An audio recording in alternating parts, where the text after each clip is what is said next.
1957년 우리나라에 개봉된 영화 중에 길이라는 제목의 영화가 있습니다. 여러분도 잘 아시는 안소니 퀸이 주연으로 등장한 그 영화를 제가 본 것은 그로부터 오랜 시간이 지난 뒤에 TV에서였지요. 하지만 어린 그때 제가 봤던 그 영화의 장면들이 지금도 기억에 날 만큼 그 영화는 저의 마음속에 깊은 인상을 남겨주었습니다. 그 영화의 간단한 내용은 이렇습니다.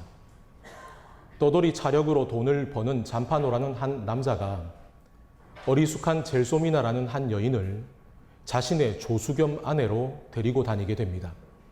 하지만 그 잠파노는 자신의 개인의 목적을 위해서 자신의 아내이기도 한 젤소미나를 끊임없이 학대하는 아주 폭력적인 남자였죠. 그럼에도 그 남자 곁을 떠나지 않고 희망을 품고 살던 젤소미나와 이 잠파노는 어느 날 서커스단에 들어가게 됩니다. 그리고 거기에서 한 광대를 만나게 되죠. 이 광대는 자존감이 한없이 낮은 젤소미나에게 이 젤소미나가 하나님의 사람이라는 것을, 이 땅 가운데 얼마나 존귀한 사람인지를 가르쳐 줍니다. 하지만 그런 광대를 질투하던 이 잠파노는 광대와 다투게 되고 그만 감옥에 들어가게 되죠. 감옥에서 풀려나온 잠파노는 서커스단을 나옵니다. 그리고 젤소미나는 여전히 폭력적인 그 잠파노를 따라 나섭니다. 잠파노의 곁에 있어주는 것이 자기에게 주어진 하나님의 일이라고 여겼기 때문입니다. 시간이 지나서 우연하게 그들은 길에서 다시 한번 그 광대를 만납니다. 하지만 여전히 이 광대에 대한 질투를 가지고 있던 잠파노는 다툼 끝에 이 광대를 죽이게 되고 그 시체를 숨기게 됩니다. 이 모든 과정을 다 지켜본 젤소미나는 그만 그 충격에 미쳐버리고 말죠. 더 이상 젤소미나가 자기에게 필요가 없어진 이 잠파노는 젤소미나가 잠든 틈을 타서 그녀의 곁에 트럼펫을 하나 두고는 몰래 도망을 쳐버립니다. 그리고 몇 년 뒤 여전히 떠돌이 차력사로 살아가고 있는 잠파노가 어느 마을을 방문했을 때 그는 한 여인의 입술에서 젤소미나가 늘 트럼펫으로 불렀던 그 노래 선율이 흘러나오는 것을 발견합니다. 깜짝 놀라서 그 여인과 대화를 나누던 잠파노는 젤소미나의 그 이후의 사연을 알게 됩니다. 수년 전에 이 바닷가 마을로 떠밀려온 젤소미나가 이 여인의 집에 얹혀 살면서 늘 시간이 날 때마다 그 바닷가에서 트럼펫으로 부르던 노래 선율이 바로 이것이었다는 겁니다. 그리고 몇 년 전에 세상을 떠났다고 말이죠.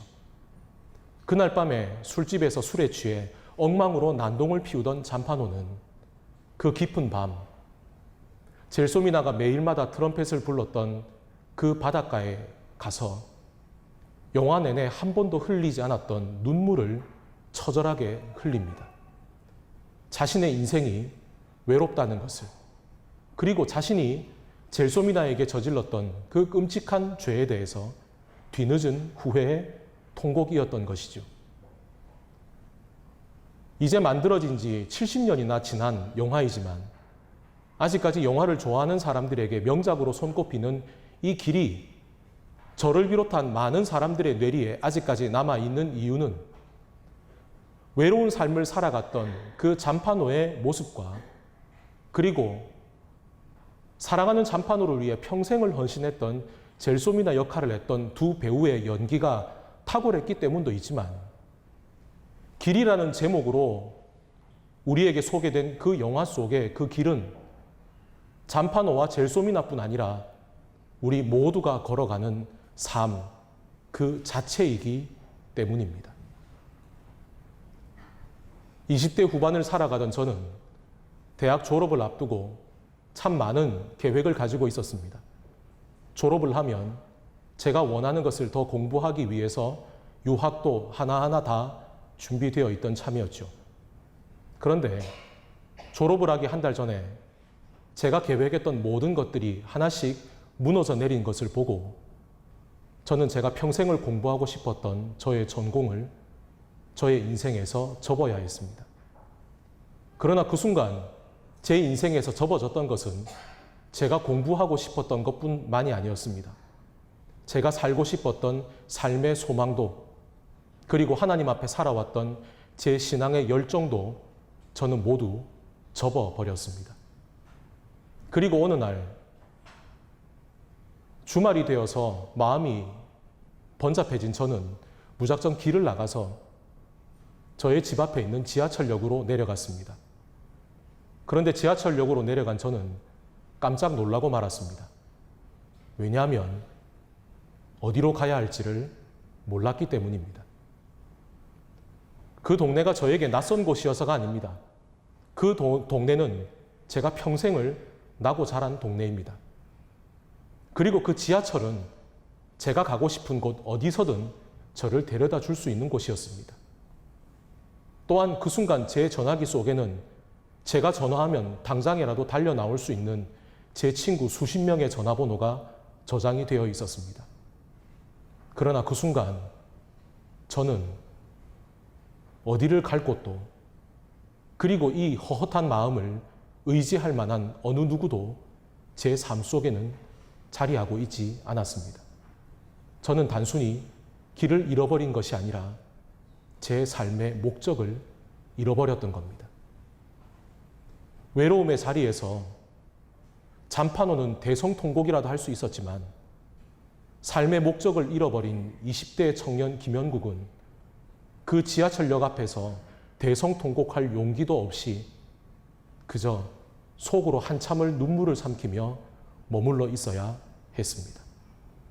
이러한 모습이 비단 저에게만입니까? 우리 모두는 어느 누구나 삶의 목적을 깨닫기를 원합니다. 그래서 옛날에 어떤 사람들은 자신의 삶의 목적을 깨닫기 위해서 깊은 산속으로 들어가기도 했습니다. 우리는 그런 사람들을 도인이라고 말하고 그들이 하는 행위를 돌을 닦는다고 말합니다. 그러나 여러분, 우리가 그들의 행위를 돌을 닦는다고 말하는 것은 그들이 단순히 산속으로 들어가는 길을 닦아 놓아서가 아닙니다. 우리가 그들을 도인이라고 말하는 이유는 그들이 어느 누구보다도 산 꼭대기로 올라가는 길을 훤하게 알고 있어서가 아닙니다. 우리가 그들을 도인이라고 말하는 것은 그들이 적어도 이 땅 가운데 남들과 함께 목적 없이 쓸려가는 삶이 아니라 자신의 삶의 목적이 무엇인지에 대해서 치열하게 부딪히려고 하는 사람들이기 때문입니다. 그러나 여러분, 만일 그들이 그 산속 깊은 곳에서 도를 깨달았다 하더라도, 혹은 그들이 산 높은 꼭대기에서 그 인생의 목적을 깨달았다 하더라도, 설령 그들이 구름을 타고 날아간다 하더라도, 그들이 그 산 바깥에 있는, 그들의 발 아래에 있는 사람들의 삶을 돌아보고 보듬어 안고 그들의 삶을 함께 살아가지 못하는 그저 외로운 도인의 삶이라면, 그들이 깨달은 도는 그들이 디디고 서 있는 그 구름보다 더 가벼운 삶, 그 이상도 그 이하도 아닌 것이죠. 오늘 저와 여러분이 함께 읽은 이 본문의 말씀인 요한복음이 오늘 우리가 읽고 있는 이 한글로 번역이 된 것은 1882년의 이야기입니다. 스코틀랜드에서 온 선교사인 로스 선교사가 1882년에 누가복음을 먼저 번역하고 그 이후에 이어서 번역한 것이 바로 이 요한복음입니다. 그리고 그는 1887년에 신약 성경 전부를 한글로 번역하게 되죠. 그런데 그가 1882년에 번역해 놓은 요한복음 1장을 보게 되면 지금 우리가 읽고 있는 개역 개정판과는 조금 다른 표현으로 쓰여진 것을 보게 됩니다. 이 시간 그 표현을 지금의 표현과 유사하게 다시 바꾸어서 여러분에게 읽어드리겠습니다. 요한복음 1장 1절로부터 5절까지를 읽어드릴 때 여러분도 함께 개역 개정판을 보시면서 차이를 발견해 보시면 좋겠습니다. 제가 1882년에 로스가 번역한 번역본을 읽어드립니다. 처음에 도가 이스되 도가 하나님과 함께하니 도는 곧 하나님이라. 이 도가 처음에 하나님과 함께하매 만물이 그로 말미암아 지었으니 지은 것은 하나도 그로 말미암지 않고 지음이 없음이라. 도에 생명이 있으니 이 생명이 사람의 빛이 되어 어두운 데 비치우되 어두운 데는 알지 못하더라. 아멘. 여러분, 제가 지금 읽어드린 1882년의 번역본과 지금 여러분이 가지고 계시는 개역 개정판 사이에 어떤 차이가 있는지 발견하셨습니까? 단어 하나가 바뀌었습니다. 바로 로스는 요한복음 1장 1절에 나오는 그 말씀을 길을 뜻하는 도로 바꾸어 번역한 것이죠. 이것은 로스가 언어에 대한 이해가 부족해서였을까요? 그는 중국에 온 그 다음 해에 중국 사람들 앞에서 중국어로 설교를 할 만큼 언어적인 감각이 탁월한 사람이었습니다. 그는 중국어를 말할 뿐 아니라 중국어를 읽고 쓰고 이해할 수 있는 언어의 천재였죠. 그는 훗날 한국을 찾아온 선교사들에게 한글로 만든 한국어 교본을 만들 만큼 그는 한국어에도 탁월한 식견을 가진 사람이었습니다. 뿐만 아니라 로스가 이 성경을 번역할 때 로스 선교사의 주위에는 조선인 그리스도인들이 여러 명 그의 번역을 도왔습니다. 그렇다면 그가 이 구절을 이렇게 번역한 것은 그가 가지고 있는 성경이 잘못되었거나 혹 그가 성경을 해석할 수 있는 해석에 문제가 있어서였을까요? 로스 선교사는 신약 성경이 원문으로 기록된 헬라어 성경을 자유롭게 읽고 해석할 만큼 성서신학적인 깊이도 깊은 성서학자였습니다. 그렇기 때문에 그는 헬라어 원문으로 기록되어 있는 요한복음 1장 1절에 말씀으로 번역되어 있는 그 로고스라는 단어가 말 그대로 말씀이라는 것을 그는 어느 누구보다 잘 알고 있던 사람입니다. 그런 그가 왜 이 요한복음 1장 1절의 말씀을 길을 뜻하는 도로 번역했겠습니까?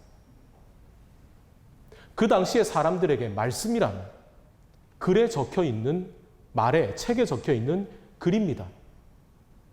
그리고 이 말씀을 보고 읽는 사람들은 그 글에 책에 적혀 있는 글을 보고 수많은 지식들을 깨닫는 것, 바로 책상에 앉아서 배우는 이것이 바로 글이요 말씀이었던 것이죠.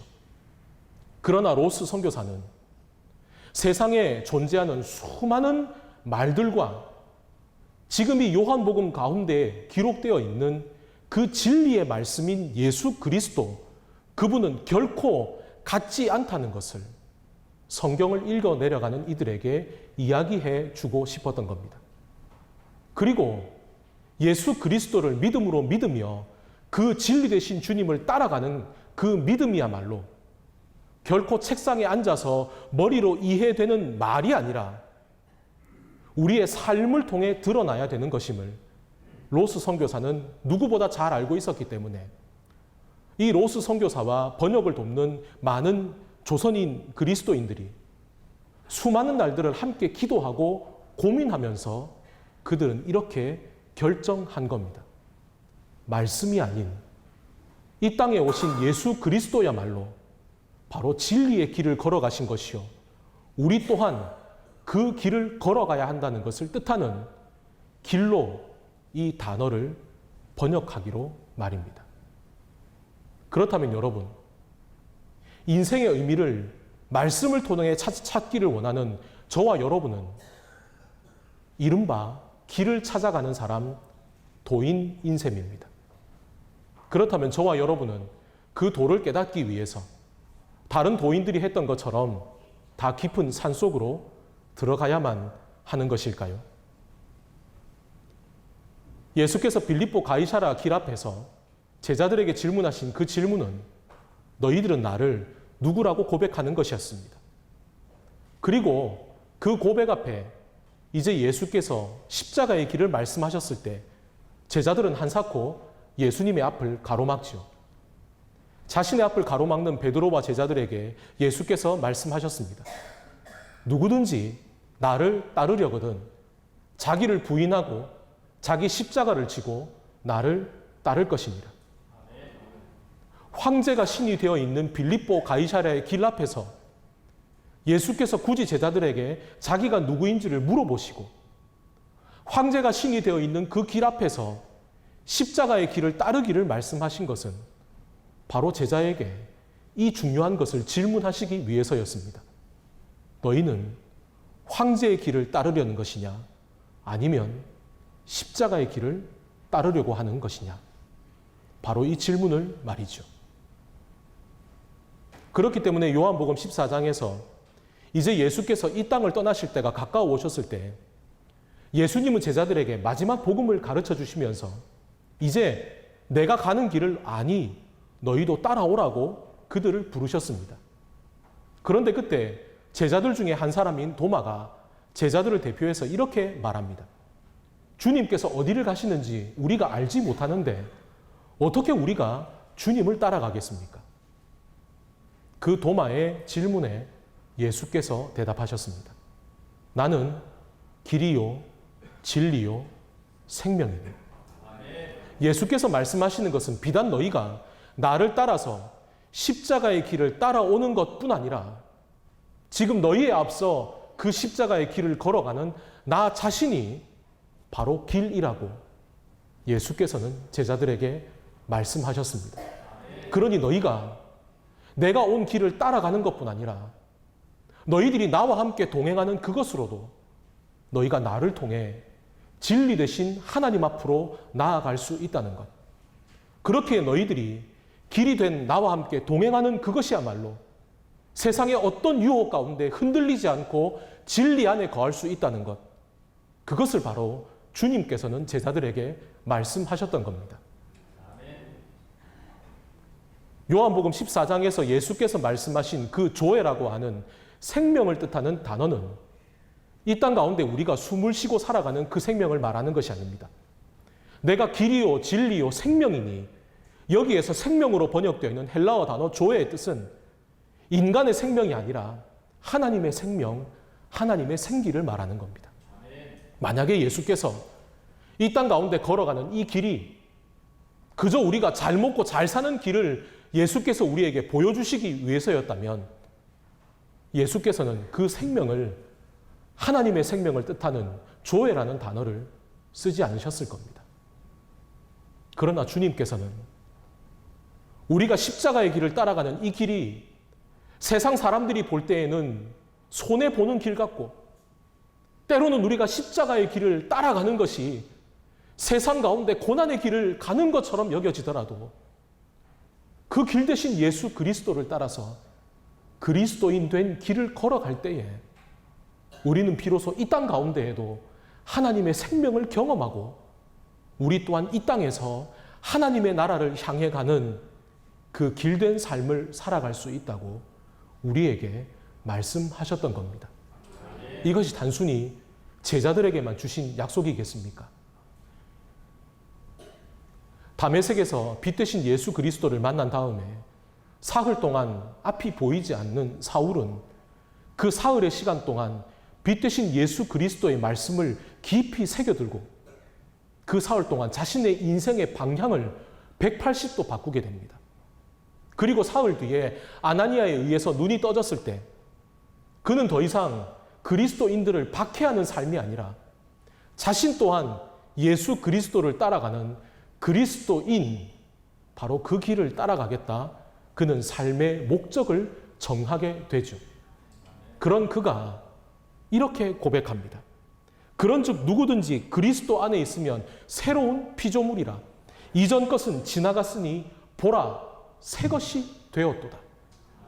그리고 그는 우리에게 또한 이 귀한 교훈을 알려줍니다. 내가 그리스도와 함께 십자가에 못 박혔나니 그런즉 이제는 내가 산 것이 아니요 오직 내 안에 그리스도께서 사시는 것이라. 이제 내가 육체 가운데 사는 것은 나를 사랑하사 나를 위하여 자기 자신을 버리신 하나님의 아들을 믿는 믿음 안에서 사는 것이라. 사도 바울이 이렇게 고백할 수 있는 이유가 무엇이겠습니까? 우리가 이 땅 가운데 그리스도인으로 살아간다는 것은 말 그대로 우리에게 길이요 진리요 생명 되신 그 예수 그리스도를 따라가는 것이요. 그 길 대신 주님을 따라가는 도인된 우리의 삶은 이 땅 가운데에서도 주님의 생명과 함께 살아가는 것이고 우리에게 약속된 부활의 생명과 감격을 누리며 살아가는 삶이라는 것. 그것이 누군가 소수에게만 아니라 누구든지 예수 그리스도를 믿는 모든 이들에게 허락된 주님의 약속이라는 것. 바로 그것을 사도 바울은 우리에게 말해주고 있는 것이지 않습니까? 그렇게 이 땅 가운데 도인된 삶을 살았던 제자들과 마찬가지로 도인의 삶을 살았던 사도 바울을 통해 복음은 예루살렘과 유대뿐 아니라 온 이방에까지 펼쳐질 수 있었던 것이죠.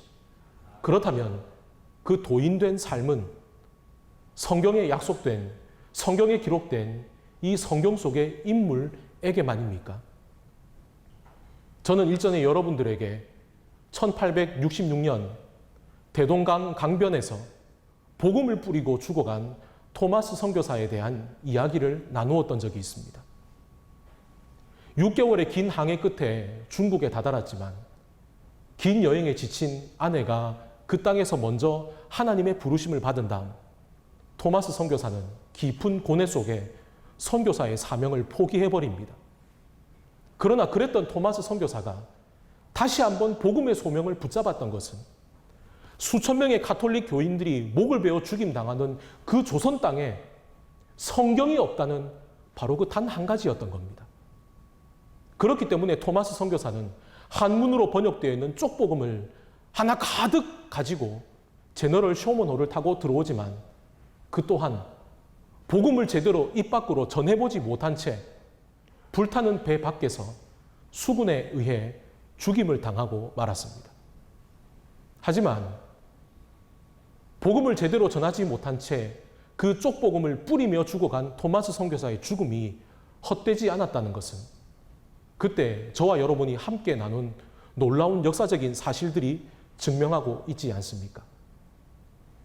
토마스 선교사를 칼로 죽였던 군인 박춘권은 토마스 선교사가 건네주었던 그 쪽복음을 읽고 오늘날 우리 교회 가운데 장로와 같은 영수의 위치에 올라섰고 토마스 선교사가 뿌렸던 그 쪽복음을 받아들었던 소년이 자신이 일하는 여관 주인에게 그 복음을 갖다 주었을 때 그 여관 주인은 종이의 질이 너무 좋아서 그 복음서를 찢어서 자신의 방에 벽지로 써버립니다. 하지만 어느 날 술이 취해 잠을 자던 그 여관 주인은 이리 돌려도 복음이 보이고 저쪽으로 고개를 돌려도 복음이 보이는 그날 밤 그 복음을 읽으며 자신의 삶을 회개하며 그리스도인으로 거듭나게 됩니다. 그리고 그가 운영하던 여관은 우리나라 최초의 교회인 널다리골 교회가 됩니다. 그러나 이 놀라운 복음의 역사는 거기에서 그치는 것이 아니었습니다.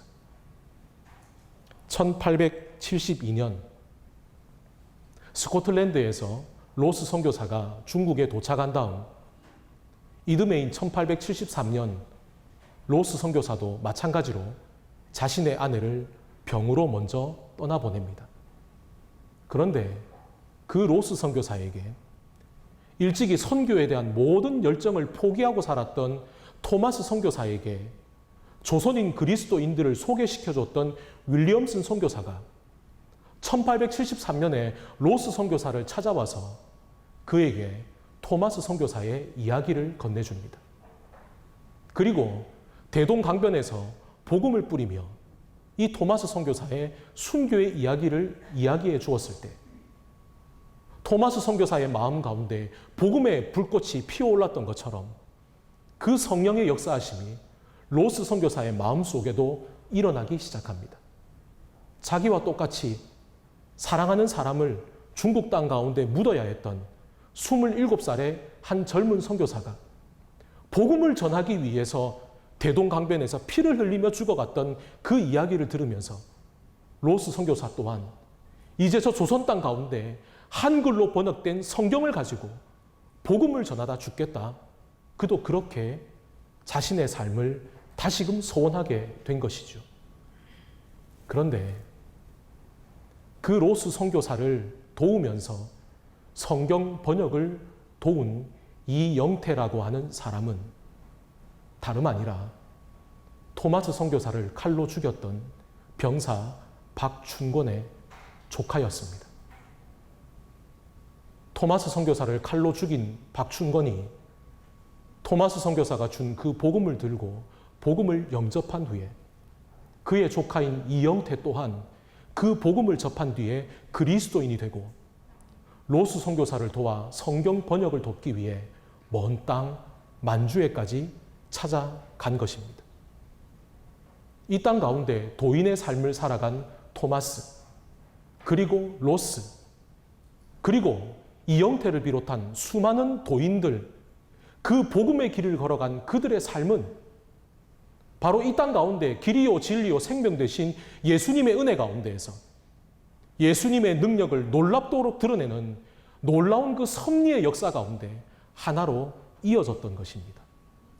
그렇다면 여러분, 저와 여러분의 삶 또한 그러하지 않겠습니까? 우리에게 이 땅에서 믿음의 삶을 살아간다는 것은 무엇을 의미하는 것이겠습니까? 단순히 그 복음이 우리의 머리만 가득 채운 지식으로 그치는 것이 아니라 그 복음을 마음으로 받아들인 우리의 삶이 곧 길이요 진리요 생명 되신 그 주님과 함께 동행하는 삶이 되어야 된다는 것. 그것이 바로 오늘 요한복음 1장 1절이 우리에게 던져주는 중요한 메시지이지 않습니까?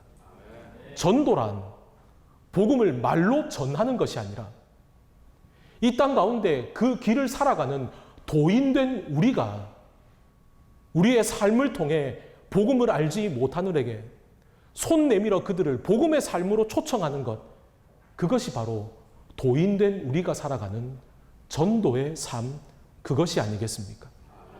그러니 여러분, 우리가 그날 밤 바닷가에서 외로움으로 목 놓아 울었던 잠파노와 같이 자신의 삶의 목적을 잃어버리고 지하철역 한 구석에서 소리 죽여 울어야 했던 그 20대 후반의 김현국이란 사람처럼 외로움으로 울지 말아야 할 것은 길이요 진리요 생명 되신 주님께서 그 복음의 길을 걸어가는 우리와 함께 하시기 때문입니다. 우리가 살아가는 삶의 그 어떤 자리에서도 우리 또한 그 길을 걸어가는 도인된 길을 걸어간다면 우리 각자의 삶을 복음의 놀라운 영향력으로 끼워가시는 그 주님의 섭리가 우리 모두의 삶을 통해 이 땅 가운데 놀랍도록 펼쳐질 것입니다. 함께 찬양하시겠습니다.